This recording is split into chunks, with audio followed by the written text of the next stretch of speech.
말씀의 제목은 하나님과 화목하라라고 하는 제목으로 오늘 나누고자 합니다.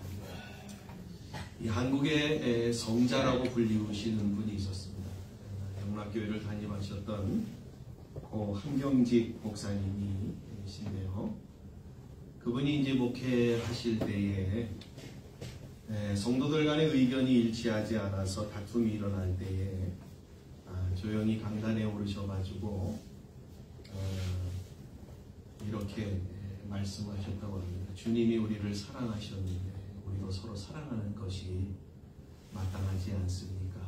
이렇게 그분은 뭐 이렇게 뭐 크게 얘기하시는 분이 아니라 조곤조곤 이렇게 얘기하시는 분이라서 그렇게 얘기를 하면 교인들이 다툼을 멈추고 교회가 잠잠해져서 평안이 회복되어졌다라고 하는 이러한 내용들이 아주 야담처럼 전해지고 있습니다.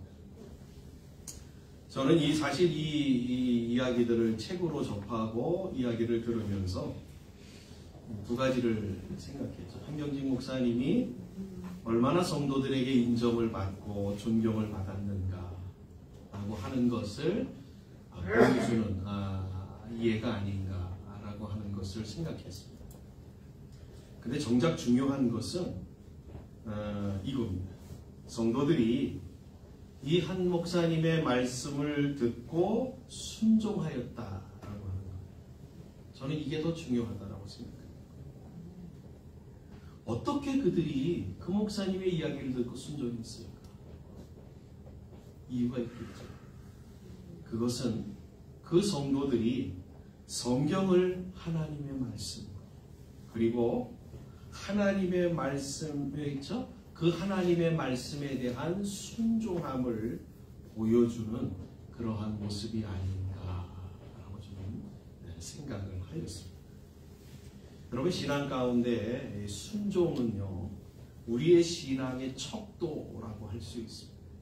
그렇죠? 그러니까 얼마큼 내가 하나님 앞에 순종하느냐에 따라서 그 신앙이 어느 정도인가라고 하는 것을 우리가 확인하게 되어진다. 우리 성도님들은 여러분 목사님의 말에 순종하는 게 아니라 하나님의 말씀에 순종하라고 제가 읽어드리는 겁니다. 아셨죠? 하나님의 말씀에 순종하시는 그러한 분들이 되시기를 주의 이름으로 간절히 축복합니다.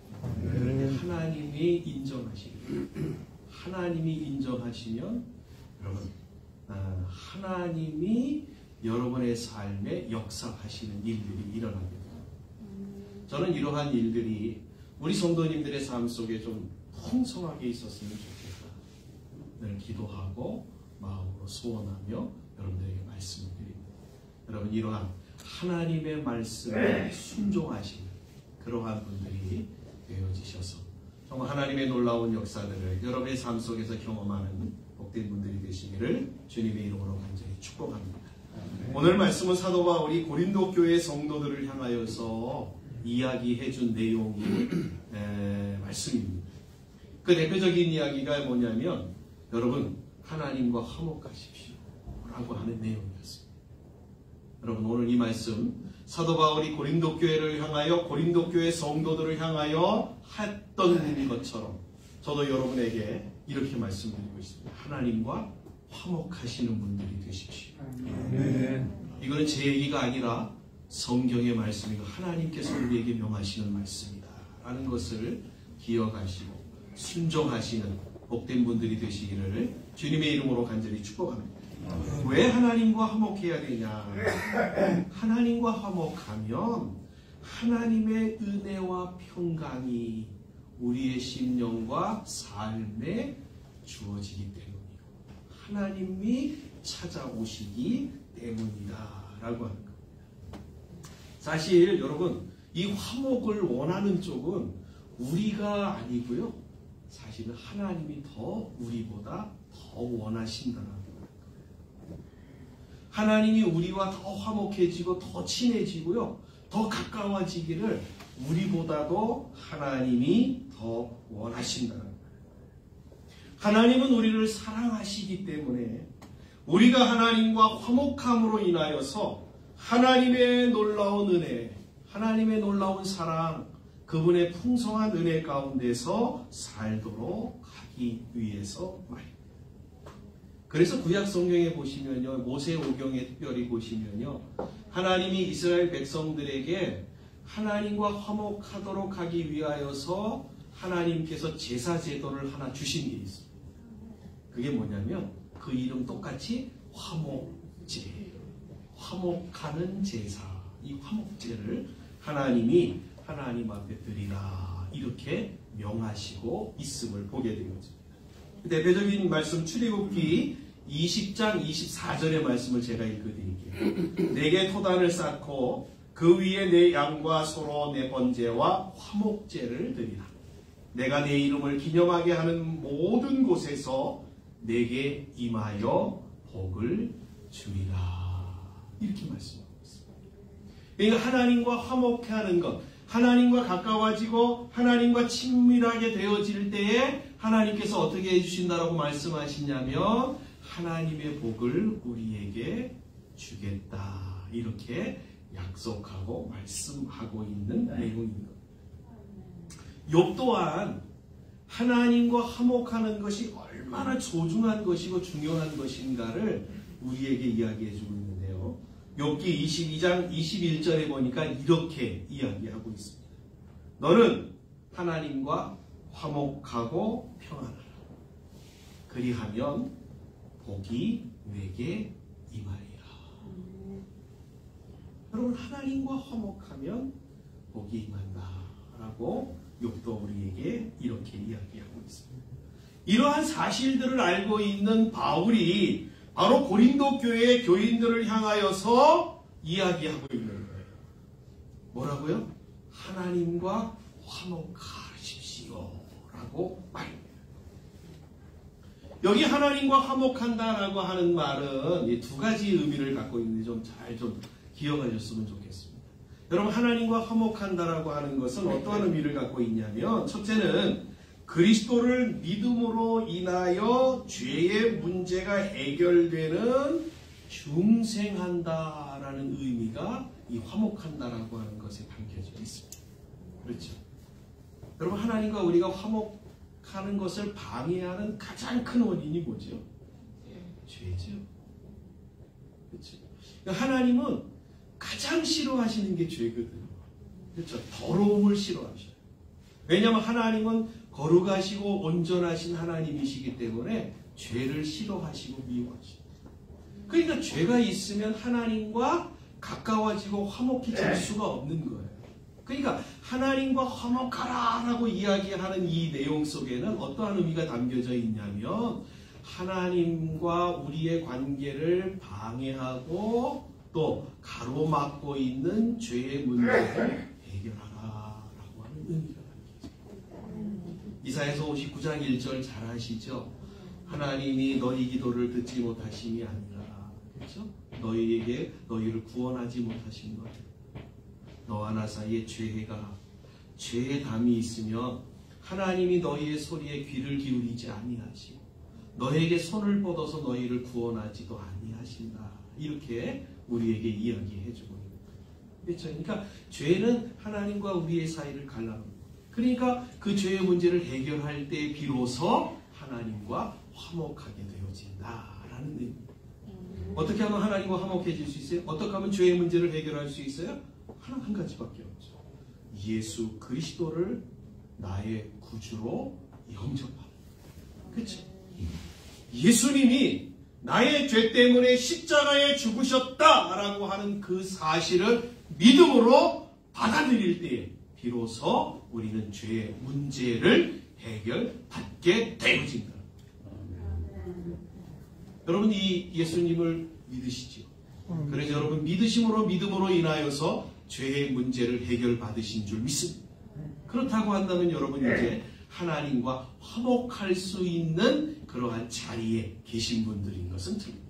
자, 그러면 이제 두 번째 거를 좀 보셔야 되겠죠. 자, 두 번째, 이 화목하라라고 하는 의미 속에 담겨져 있는 두 번째 뜻은 어떠한 이야기냐면 이런 거예요. 자, 하나님과 화목하라라고 하는 말은 중생한 사람들에게 주시는 말로 우리가 중생한 것은 신앙의 끝이 아니고 시작이라는 거예요. 다시 말씀드리면 여러분 중생이라는 단어가 좀 어려울 수 있습니다만은 구원받은 것은 우리가 예수 그리스도를 믿고 구원받으면 구원받은 것으로 신앙이 끝난 게 아니라는 거예요. 그건 뭐예요? 구원받은 건 신앙의 시작이라는 거예요.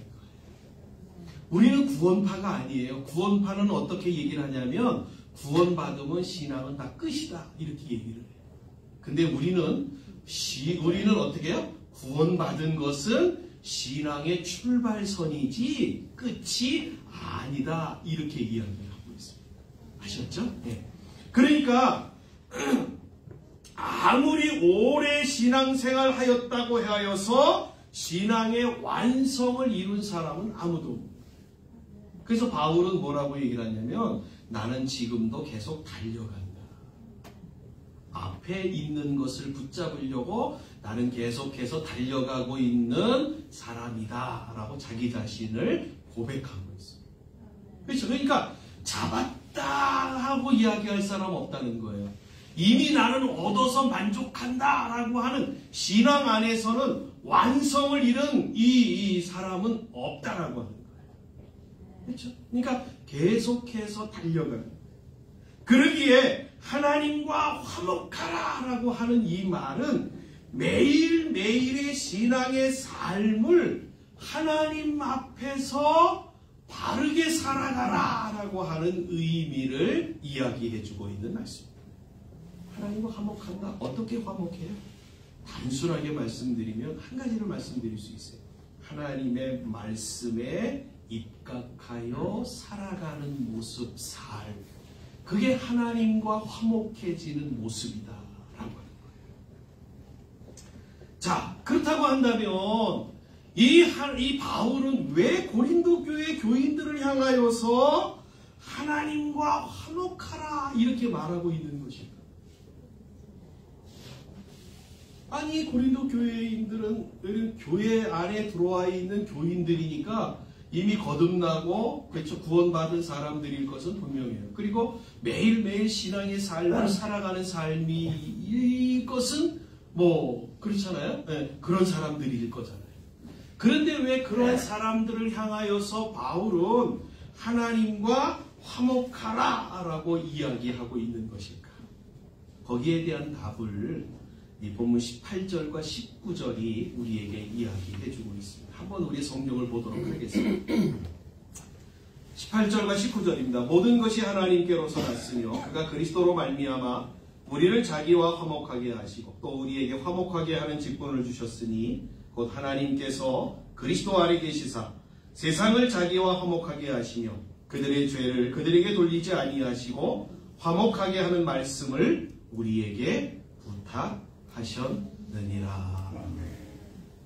여러분 이 바울이 고린도 교회 교인들을 향하여서 여러분 하나님과 화목하셔야 됩니다 라고 이야기하는 가장 중요한 이유는 무엇이냐면 바로 하나님으로부터 우리가 세상과 하나님을 화목해 하는 직분을 받았기 때문이다 라고 말해주고 있다라는 것입니다. 잘 아시는 것처럼 세상은 하나님과 화목하지 않습니다. 왜냐하면 앞에서 말씀드렸던 것처럼 죄 때문에 하나님과 화목할 수 없습니다. 그래서 세상은 하나님과 단절되어져 있습니다. 하나님과 단절된 세상에는 그래서 하나님의 은혜가 이르지 못함으로 인하여서 죄가 기하급수적으로 불어나고 그 죄로 인하여서 사람들은 영원한 생명을 얻지 못하고 불행하게 살아가고 있습니다. 이러한 상황을 하나님이 안타깝게 여기셔서 우리들에게 이 세상과 하나님과의 관계를 화목하게 하는 일을 우리에게 맡기셨던 것입니다. 그런데 중요한 것은 하나님이 우리에게 화목하게 하는 직분을 맡기셨지만 우리가 먼저 하나님과 화목하지 아니하면 이 직분을 감당할 수 없기 때문에 우리가 먼저 하나님과 화목하지 아니하면 세상과 하나님을 화목하게 하는 이 일 앞에 바르게 온전하게 쓰임을 받지 못하기 때문에 우리에게 먼저 하나님과 화목하라 라고 하는 것을 촉구하고 있는 것입니다. 여러분, 우리가 하나님과 화목하지 아니하면요, 다른 사람에게 야, 가서 하나님과 화목해 라고 이야기할 수 없다는 거예요. 다시 말씀드리면 하나님과 우리가 화목하여서 하나님의 은혜와 하나님의 사랑과 하나님의 놀라운 복들을 우리가 경험하지 아니하면 하나님과 화목하도록 그들을 유도할 수 없다라고 하는 것입니다. 그래서 하나님이 조치하신 일이 뭐냐면 이거예요. 우리가 먼저 하나님과 화목하도록 하는 일이 있습니다. 그 일을 하나님이 어떻게 이루셨냐면 이렇게 이루셨습니다. 18절에 보니까 이렇게 증거하죠. 모든 것이 하나님께로서 났으며 그리스도로 말미암아 우리를 자기와 화목하게 하셨다라고 이야기해 주고 있는 것입니다. 하나님이 우리를 자신과 화목하게 하기 위하여서 취하신 행동은 바로 잘 아시는 것처럼 그의 독생자이신 예수 그리스도를 통해서 이룬 일이었습니다. 그래서 성경은 그리스도로 말미암아라고 증거하고 있고요. 그 앞에 이 모든 것들이 하나님께로서 났다 이렇게 이야기해 주고 있는 거예요. 그러니까 하나님과 우리를 화목하게 하는 일은 그리스도로 말미암아 이루어진 일이라는 거예요. 그렇죠? 그런데 그 일들을 누가 이루셨다고요? 하나님이 하셨다 이렇게 성경이 이야기해 주고 있다. 여기 아주 중요한 내용이 하나가 있는데 뭐냐면 이 일을 하나님이 하셨다. 하나님이 하셨다. 하나님께로부터 났다라고 하는 이 말은 어떠한 의미냐면요. 어떤 때 사용했던 단어냐면 하나님이 천지 만물을 창조하실 때 사용했던 단어예요. 여러분, 하나님이 천지 만물을 어떻게 만드셨냐면 하나님 독자적, 그렇죠? 누구의 협조나 도움 없이 하나님이 독자적으로 이루신 일이 천지 만물 창조입니다. 그런데 그 일을 하나님이 천지 만물을 창조하신 것처럼 하나님과 우리를 화목하게 하시는 일에 그리스도를 세워서 이 일들을 이루신 것 또한 하나님께서 누구의 간섭이나 도움 없이 하나님 독자적으로 이 일들을 이루셨다라는 사실입니다. 그러니까 이 하나님이 우리와 하나님과 화목하게 하기 위하여 그의 아들 예수 그리스도를 통하여 이룬 일은 바로 천지창조와 같은 위대하고 엄청나고 놀랍고 정말 무엇과 견줄 수 없는 정말 너무 놀라운 일이다라는 사실을 우리에게 보여주고 있는 말씀입니다. 다시 말씀드리면, 쉽게 말씀드리면 이거예요. 하나님이 그리스도를 통하여 우리를 구원하신 것은 천지창조와 같은 놀라운 일이라는 거예요. 아멘. 이해가 되시나요? 저와 여러분들이 하나님으로부터 구원받은 것은 하나님이 천지를 창조하시는 일처럼 기가 막힌 일이라는 거예요. 아멘. 이러한 은혜를 누가 받았다고요?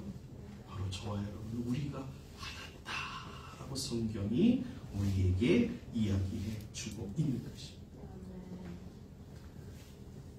여기에서 또 하나 중요한 단어가 하나 있는데요. 그게 뭐냐면 이 화목하게 하셨다라고 하는 이 단어가 아주 중요해요.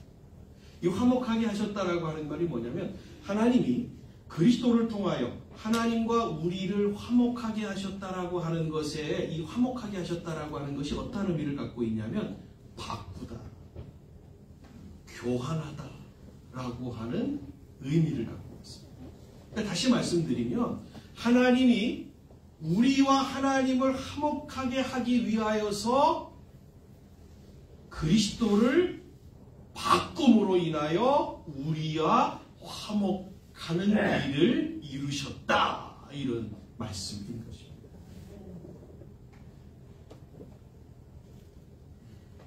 그러니까 이 화목하게 하다라고 하는 이 말은 다시 말씀드리면 동전을 동일한 가치의 다른 물건과 바꾸는 일인 것입니다. 그러니까 하나님이 그리스도를 통하여 우리와 화목하게 하셨다라고 하는 말은 하나님이 그리스도와 우리의 화목을 바꾸셨다라고 하는 이 의미예요. 다시 말씀드리면 하나님이 왜 그리스도와 우리와 하나님과 화목하는 것을 바꾸셨느냐? 우리가 그리스도만큼의 가치가 있다라고 하나님이 여기셨기 때문이라는 거예요. 이해가 되시나요? 다시 말씀드리면 이거죠. 하나님이 우리를 구원하신 것은 우리로 하여금 우리가 어떠한 가치가 있기 때문에요. 그리스도만큼의 가치가 있다라고 하나님이 여기셨기 때문에 그리스도를 교환함으로 우리를 구원하셨다라고 말씀하고 있습니다. 무슨 얘기인지 이해가 되시죠? 하나님이 우리를 얼마나 어떻게 생각하시는가라는 것을 보여주는 말씀인 것입니다. 앞에서도 언급하였듯이 인간은 하나님과 불화된 상태에 있었습니다. 그 원인은 죄였고 죄로 말미암아 하나님과 인간 사이에는 서로 깊은 구덩이를 만들어서 오갈 수 없는 그런 상황에 있었습니다. 그런데 하나님은 그 문제를 해결하시기 위하여 예수 그리스도를 십자가에 내어주셨습니다. 바로 하나님은 우리와의 화목을 위하여서 그리스도를 기꺼이 십자가에 내어주셨던 것이었습니다. 그래서 골로새서 1장 20절에는 이렇게 증거하죠. 그의 십자가의 피로 화평을 이루사 만물 곧 땅에 있는 것들이나 하늘에 있는 것들을 다 그로 말미암아 자기와 화목해 되기를 기뻐하셨다라고 말합니다. 여러분, 하나님과 우리가 화목하게 되는 것을요 하나님만 기뻐하신 게 아니에요. 예수님도 기뻐하셨다 이렇게 이야기해요.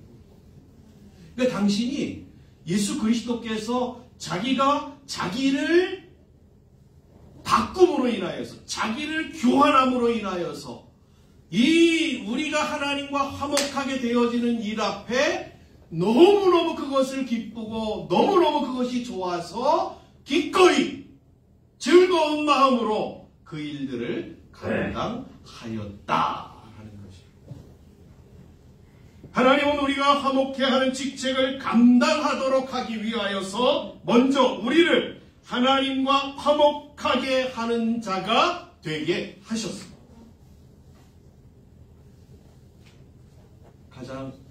하나님이 가장 귀하게 여기는 독생자와 바꾸심으로 말입니다. 왜 하나님과 먼저 우리로 하여금 화목하게 하심을 허락하셨는가?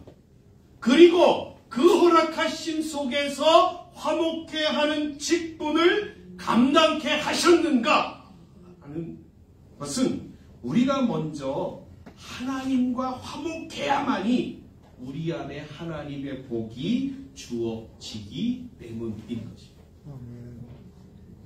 만약에 우리 또한 하나님과 화목하지 못한 죄인으로 있는 상태에서 화목해 하는 직책을 감당한다면 절대로 그 일을 감당할 수가 없습니다. 하나님과 화목해 하는 것이 무슨 의미인지, 그것이 어떠한 내용인지 아무것도 모르고 하나님과 세상을 화목해 할 수가 없습니다. 그래서 하나님이 먼저 우리를 화목해 하신 것은 우리로 하여금 먼저 하나님과 화목해 한 것이 어떠한 것인가, 그 결과가 무엇인가, 그 안에 화목하게 되어질 때에 그 나타나는 현상들과 내용들이 어떠한 것인가라고 하는 것들을 우리가 먼저 경험하고 알고 깨닫고 느끼고 그렇게 함으로 인하여서 그 화목됨들을 전할 수 있도록 하셨던 것이었습니다.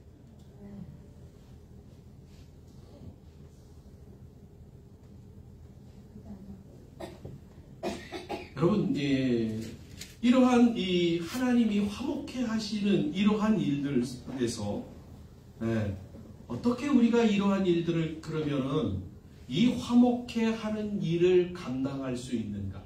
어떻게 이 일을 감당해야 되는가를 오늘 이 하나님께서 우리와 하나님을 화목해 하신 이 방법을 통해서 우리가 확인하고 배울 수가 있게 되죠. 다시 앞으로 또 돌아가면 하나님이 우리를 하나님과 우리를 화목하기 위해서 어떻게 하셨죠? 하나밖에 없는 예수 그리스도 독생자 예수 그리스도를 그렇죠. 바꾸심으로 인하여 우리와 하나님을 화목하게 하셨죠. 다시 말씀드리면 하나님이 가장 귀한 것을 우리에게 내어줌으로 인하여서 하나님이 우리와 화목하게 되는 일이 일어났다라는 것입니다. 그러니까 우리에게 하나님이 맡기신 이 화목하게 하는 직책을 감당하는 방법을 우리가 여기서 찾을 수가 있는 거예요. 하나님이 가장 귀한 것을 우리에게 허락하심으로 화목을 이룬 것처럼 우리 또한 가장 귀한 것을 내어줌으로 인하여 화목해 하는 일을 감당할 수 있다라고 우리에게 성경은 말해주고 있다라고 하는 것입니다. 지지난주와 지난주에 저는 이 북한 선교 우리 선양원 목사님들과 지지난주에는 이제 음악회, 통일음악회가 있었고요. 또 지난주 벌써 주일날이니까 이제 지난주 목요일 날에는 이제 그 실행위원들이 우리 교회에서 모여서 같이 이제 예배를 드리고 여러 가지 이제 내용들을 이야기하였습니다. 근데 이제 그 중에 이제 지난 30년 가까이 북한 선교회를 하셨던 목사님을 만나고 또 강사로 모시면서 이렇게 이야기를 듣는 그러한 시간들이 있었습니다. 우리나라의 탈북이라고 하는 단어가 사용된 지가 한 27년 정도 된다고 합니다. 또한 지금까지 북한에서 우리나라에 탈북하신 분들이 한 3만에서 3만 5천여 명 정도 된다고 그러죠. 그 중에서 한 100명에서 130명 정도가 이제 목회자의 꿈을 꾸고 신학교에 들어가셔서 이제 신학 공부를 하고 이제 공부를 마치고 이렇게 배출되신 분들이 계시다고 합니다. 그런데 가장 충격적인 이야기를 제가 들었습니다. 그 충격적인 것은 이들이 이 탈북하신 분들이 신학교를 가는 목적이 탈북자로서 북한 선교의 꿈을 이루기 위해서가 아니다라고 합니다. 물론 그 중에는 아주 신실하고 정말 북한을 위하여 복음을 전하기 위해 정말 신학을 공부하는 분들이 있습니다. 그런데 많은 사람들이 신학을 공부하는 이유는 첫째로 돈 때문입니다. 탈북하신 분들에게 또 신학을 공부하고 학교에 가서 들어가서 공부하면 한 달에 소정의 금액들을 지불합니다. 이러한 선교단체들이 그러한 방식으로 이제 신학생들을 모집하는, 그래서 150만 원을 주고 200만 원을 주는, 이렇게 함으로 인하여서 신학 공부를 시킨다고 합니다. 그러니까 그 돈 받기 위해서. 두 번째는 더 기가 막힌 내용이 하나 있습니다. 더 충격적인 것은 이들이 신학교를 가서 목사가 되고 전도사가 되려고 하는 이유는 바로 그들이 가장 쉽게 돈을 벌 수 있는 일이 목사라고 여기기 때문이라는 거예요. 그러니까 이들의 시각에서 목사는 어떠한 사람이냐면, 이야, 죄송합니다. 주둥이만 가지고 먹고 사는 사람이라는 인식들입니다. 여러분, 북한 사람들의 특징 아시죠? 어렸을 때부터 철저한 훈련들과 교육들을 통해서 북한 사람들, 여러분, 넘어오고 막 이렇게 인터뷰하는 거 보면 말 못하는 사람이 없을 정도. 말들을 기가 막히게 잘해요. 거기다가 더 기가 막힌 거는 김일성의 주체 사상이 여러분 어디에서 온 건지 아시죠? 기독교의 10계명과 똑같다.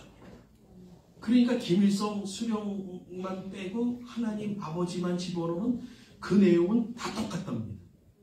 그러니까 이 사람들은 주체 사상을 그냥 어려서부터 그냥 막 그렇잖아요. 몸에 배듯이 했으니까 거기다 하나님 아버지만 집어넣으면 어디서든지 써먹을 수 있는. 우리나라 사람들은 또 그렇잖아요. 헛박하고 뭐 공갈치고 막 이러고 막 윽박들이고 그러면은 꼼짝 못 하잖아요. 우리나라 사람들은 겁많이 먹잖아요. 그렇죠? 이 사람들이 그냥 탁 보니까 그냥 야 이거는 뭐 꿀알바보다 더 기가 막힌 일이다.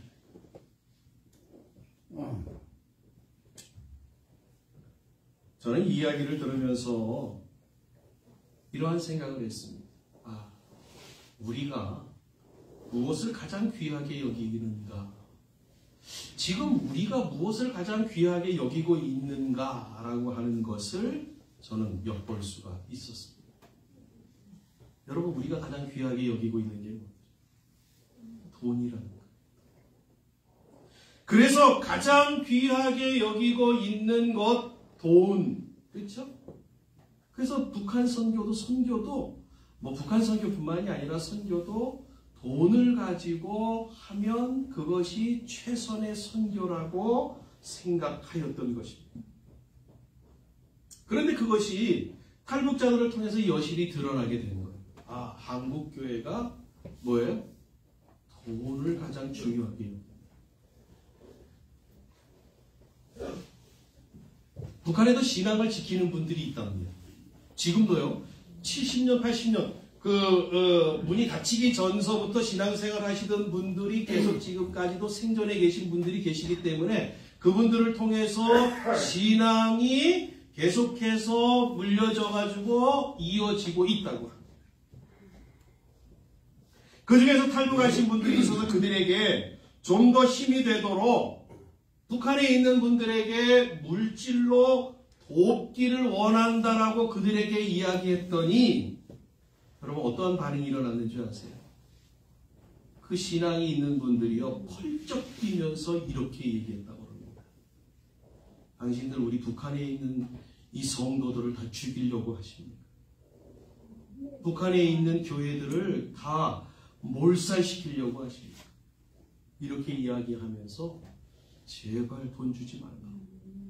한국교회가 돈을 줌으로 인해서 다 망가진다. 라고 거절하였다라고. 우리 한국교회가 북한에 있는 교회를 돕고 탈북자들을 돕는 것은 뭐예요? 물질이 아니라는 거예요. 물론 이러한 일들을 감당하고 북한 선교 사역을 감당하는 모든 선교 사역에 감당하면은 물질이 필요한 것은 분명히 맞습니다. 그리고 여러분 아시잖아요. 3만 5천 명의 탈북자들이 다 넘어오면서 그들이 누구를 도움을 받았다면 거의 다 선교단체의 도움을 받아서 그들이 한 사람이 들어가는 돈이 보통 400~500만 원씩이라고 합니다. 그 돈들이 얼마나 많이 들어갔어요. 그런데 중요한 것은 그렇게 해가지고 넘어온 사람들이 하나도 고마움을 느끼는 사람이 한 사람도 없다는 거예요. 지금 이러한 일들 때문에 그렇죠? 한국교회가 선교의 방향을 지금 바꿔야 되는 게 아니냐라고 하는 이러한 이야기들이 지금 나오고 있습니다.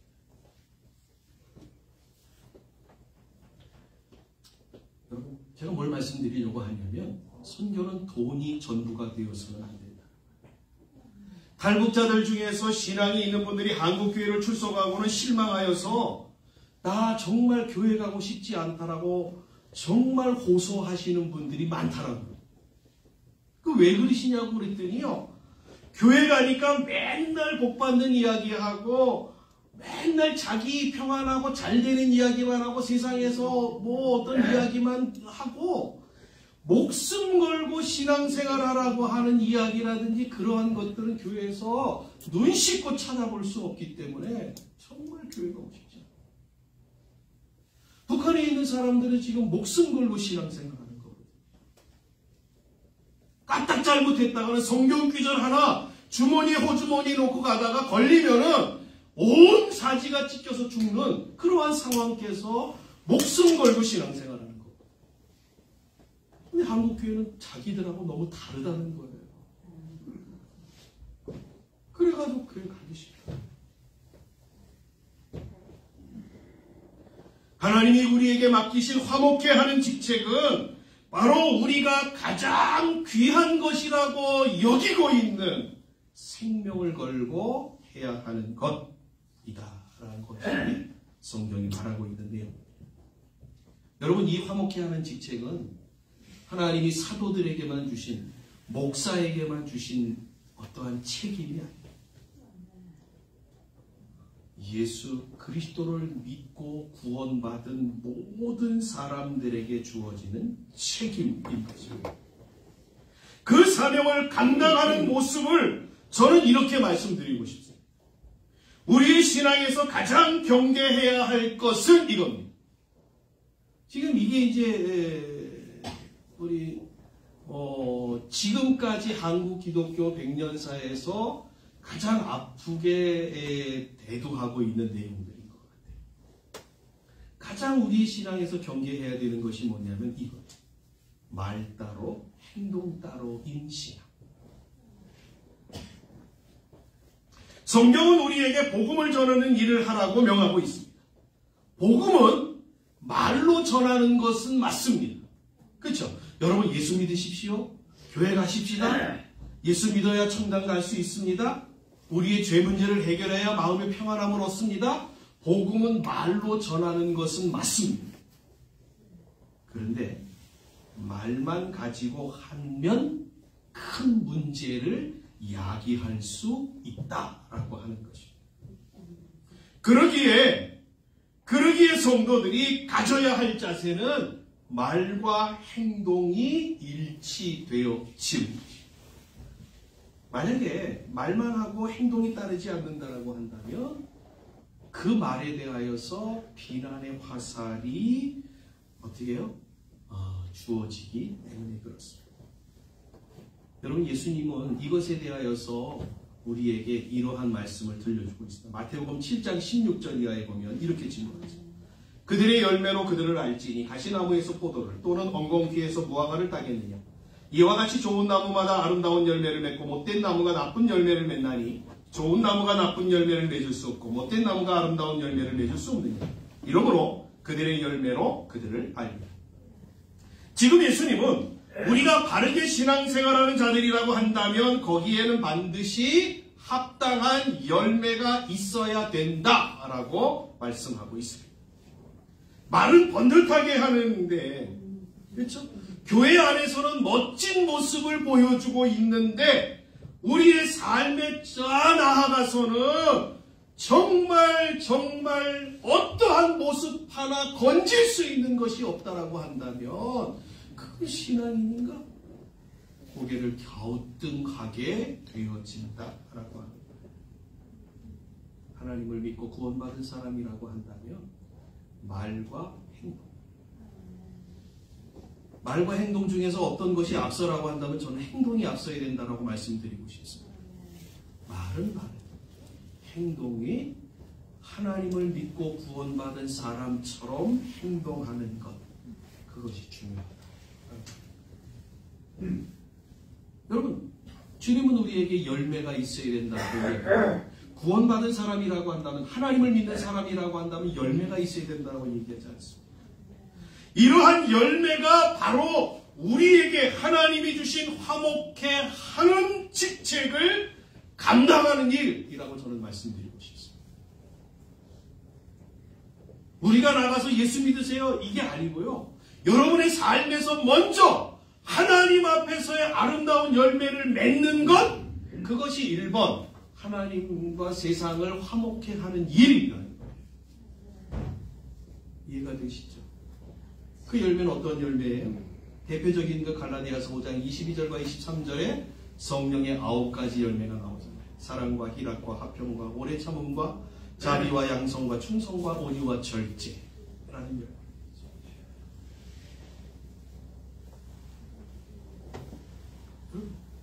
그 다음에 우리가 성령의 열매를 맺으면 그 열매를 다른 사람들에게 나눠주는 것, 그게 화목하게 하는 일이라는 거예요. 생각해 보십시오. 다른 사람을 도와주는데, 그렇죠? 내가 어떠한 것을 가지고 있지 않는 사람이 도와줄 수 있겠습니까? 없지 않습니다. 내가 풍성히 가지고 있고 넉넉하게 가지고 있고 충만하게 가지고 있을 때 비로소 많이 도와줄 수 있는 것이지 않겠습니까? 하나님이 우리에게 화목하게 하는 직책을 우리에게 맡기셨습니다. 그 화목하게 하는 직책을 감당하는 방법은 저와 여러분들이 먼저 하나님과 화목함으로 하나님 안에서의 아름다운 풍성한 열매들을 맺는 것입니다. 그러면 1차적으로 우리가 풍성한 하나님 안에서의 열매들을 맺으면 그것을 다른 사람들이 보고요, 안 가고 보여주는 일부터 하셔야 됩니다. 두 번째는 어떻게 해요? 이제 그 풍성한 열매들이 우리에게 하나님이 주셨으면 그 열매들을 가지고 그 열매를 하나하나씩 나누어 내는 일들을 하는 거예요. 이게 화목하게 하는 직책을 감당하는 거예요. 여러분, 이 일들을 우리에게 하나님이 맡기셨습니다. 이 일들을 감당하시는 복된 분들이 되어지시기를 주님의 이름으로 간절히 축복합니다. 하나님이 이 일들을 감당하며 어떠한, 그렇죠? 어떠한 은혜를 주시는가? 우리가 마지막 절 21절을 한번 볼까요? 고린도후서 5장 21절을 한번 보겠습니다. 하나님이 죄를 알지도 못하신 이를 우리를 대신하여 죄로 삼으신 것은 우리로 하여금 그 안에서 하나님의 의가 되게 하심이라. 여러분, 하나님과 화목함으로 인하여서 세상과 하나님을 화목하게 하는 일 앞에 쓰임받는 자를 성경은 우리에게 뭐라고 얘기를 하냐면 하나님의 의다, 하나님 앞에 의로운 사람이라고 인정해준다 라고 성경은 우리에게 말하고 있다. 저와 여러분들이 소망하기는 하나님 앞에 정말 인정받으시는 그러한 분들이 다 되어지시기를 주님의 이름으로 간절히 축복합니다. 기도하겠습니다. 하나님 감사합니다. 저희들을 하나님의 말씀 가운데 세워주시고 우리에게 또한 화목케 하는 직책이 있음을 다시 한번 말씀을 통하여 배우게 하심으로 이 일들을 감당할 수 있도록 은혜를 주시니 감사합니다. 먼저 하나님, 우리의 삶 속에서 이 화목케 하신 하나님의 놀라운 은혜 안에서 아름다운 열매들을 맺는 저희의 모습들이 되어지도록 도와주시옵소서. 하나님 또한 그리함으로 말미암아 우리 안에 있는 것들을 나누어낼 수 있는 우리 귀한 성도들 다 되어지도록 도와주시옵소서. 그리함으로 하나님의 의가 되는 놀라운 은총의 사람들로 주 앞에서는 복이 있도록 도와주시옵소서. 감사하며 예수님의 이름으로 기도하옵나이다. 아멘.